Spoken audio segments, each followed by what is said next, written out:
Inilunsad na ng Commission on Higher Education o CHED ang isang 21.4 million Information and Technology Project sa Romblon State University. Si Paul Jason Foss ng PIA Mimaropa sa Balitang Pambansa. Inilunsad ng Commission on Higher Education o CHED kamakailan ang Phase 3 ng Smart Isla Project ng Romblon State University o RSU na nakatuon sa pagpapaunlad ng Learners Information and Management System ng universidad.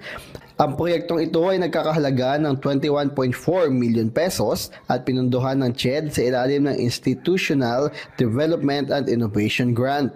Dumalo sa seremonya si CHED Chairperson J. Prospero de Vera III na nagbigay diin sa kahalagahan ng pamumuhunan sa mga institusyon ng mas mataas na edukasyon, lalo na sa mga isla tulad ng Romblon. So ang expectation natin ay gagamitin nila ng maganda yung pondo at they will use it effectively para mapabilis yung pag-improve ng dekalidad na edukasyon nila.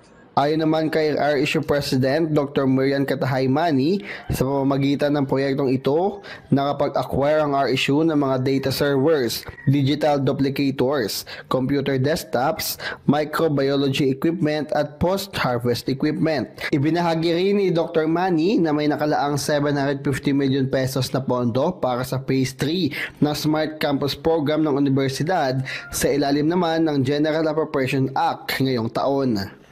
Ang proyektong ito ng Romblon State University at ng CHED ay isa lamang sa mga interbensyon ng komisyon para sa mga mag-aaral ng nag-iisang State University dito sa lalawigan ng Romblon. Mula sa Philippine Information Agency Mimaropa, Paul Jason Foss para sa Balitang Pambansa.